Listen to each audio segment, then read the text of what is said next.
प्यारे बच्चों, कैसे हैं आप सब? अच्छे हैं ना? तो आज आपकी प्यारी मैम आज आपको कराएंगी आपकी पाठ्य पुस्तक आकृति के पाठ 16 गिल्लू सियार का लालच पाठ का भाषा ज्ञान।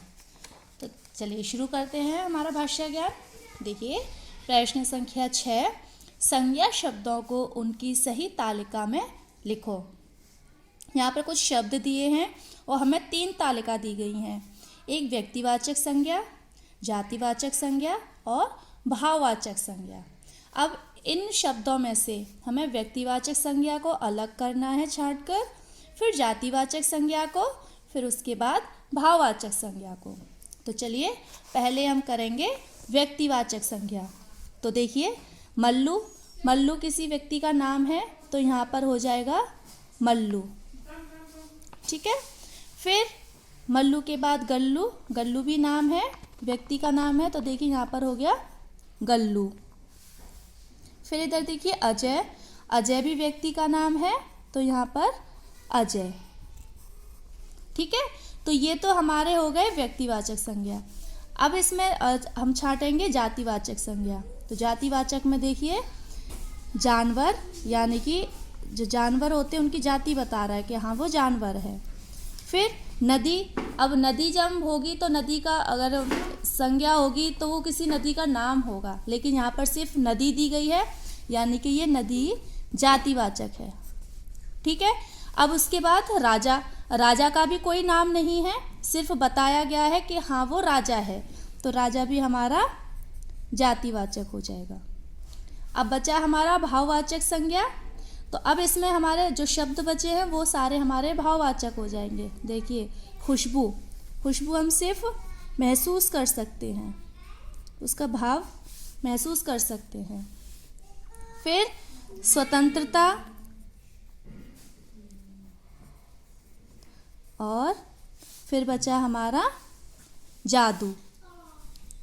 तो ये सिर्फ हम महसूस कर सकते हैं इन चीज़ों को हम, तो ये हमारे भाववाचक संज्ञा हो गए। अब आगे देखिए प्रश्न संख्या 7, अनुस्वार या अनुनासिक लगाकर शब्दों को पूरा करो व दोबारा लिखो। देखिए यहाँ पर कुछ शब्द दिए हैं जो अधूरे शब्द हैं। अब हमें इसमें अनुस्वार और अनुनासिक का प्रयोग करके इन शब्दों को पूरा करना है।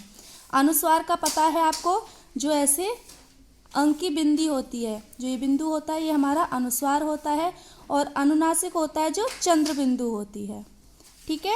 अब देखिए यहाँ पर दिया है जगल, तो अब जगल पर हमें क्या लगाना है?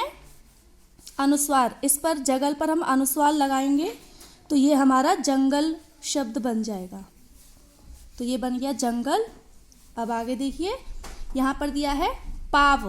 अब पाव भी कोई शब्द नहीं होता, तो पाव पर हम क्या लगाएंगे? अनुनासिक। ये अनुनासिक लगाया हमने तो ये हो गया पाँव। तो आगे के जो शब्द दिए हैं इनमें आपको इनको पढ़ते हुए और समझते हुए सही शब्द पर अनुस्वार और अनुनासिक का प्रयोग करते हुए आपको इन शब्दों को दोबारा लिखना है। अब देखिए प्रश्न संख्या 8, अंतर समझो और वाक्यों में प्रयोग करो। क, इसमें दिया ये चौक। चौक होता है जो आपके विद्यालय में अध्यापक श्याम पट पर लिखने का प्रयोग करते हैं, और वो होता है हमारा चौक। तो इसका एक वाक्य बनाएंगे, अध्यापक श्याम पट पर चौक द्वारा लिखते हैं। अब ये देखिए यहाँ पर इसी का दूसरा मिलता जुलता शब्द दिया है चौंक। चौंकना यानी कि किसी चीज़ को देखकर आश्चर्य हो जाना। तो जैसे अचानक बारिश के आने से सब चौंक गए। तो तो आगे के जो शब्द दिए हैं बच्चों, इन शब्दों को आपको अच्छे से पढ़ना है और उनका अंतर समझते हुए आपको इसी तरह से वाक्यों में प्रयोग करना है। अब देखते आगे। आगे हमारा प्रश्न संख्या 9, र के विभिन्न रूपों का प्रयोग करते हुए 3 शब्द लिखो। देखिए, ये तो हमारा र होता है, ये भी र का रूप है, इसको हम पदेन बोलते हैं। ये होता है र का रूप, इसे पदेन, और ये होता है, इसको हम बोलते हैं रेफ। अब देखिए, र का प्रयोग करते हुए अब हम शब्द बनाएंगे। देखिए, सरस, है ना, नीरस, देखिए इसमें भी र आ गया, और चरण। ये तो हमारे ये शब्द हो गए रा का प्रयोग करते हुए।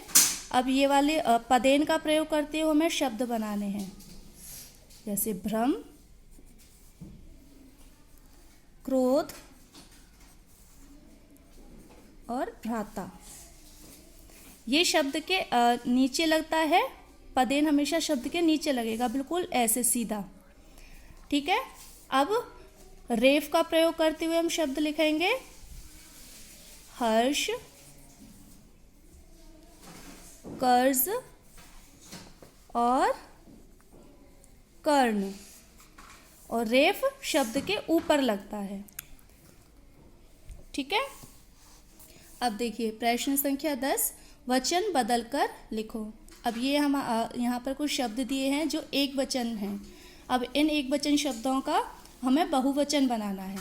देखिए, दरवाज़ा, दरवाज़ा का बहुवचन क्या हो जाएगा? दरवाजे। और चादर, चादर का हो जाएगा चादरें। तो आगे के जो शब्द दिए हैं इनका आपको स्वयं से वचन बदलकर लिखना है। अब देखिए गतिविधि कार्य। गल्लू सियार को रास्ते में जादुई चादर मिली जिसे उसने उठा लिया।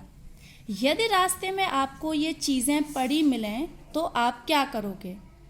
जब आप कहीं जा रहे हो या आप जाते हो तो आपको सामान मिलता है तो आप उनका क्या करोगे?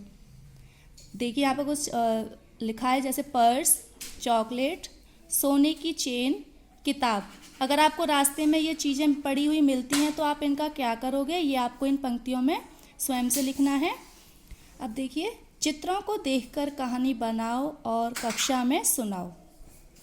यहाँ पर ये चित्र दिए हैं, इन चित्रों को आपको ध्यान से देखना है और समझना है और एक कहानी बनानी है और उस कहानी को आपको एक कहानी की वीडियो रिकॉर्ड करनी है और अपने स्कूल के व्हाट्सएप ग्रुप पर शेयर करनी है। ठीक है। तो अब आपका गृह कार्य है कि आपको पृष्ठ संख्या 87 और 88 पर प्रश्न संख्या 6, 7, 8, 9, 10 और गतिविधि कार्य आपको अपनी किताब में ही पूरा करना है। ठीक है।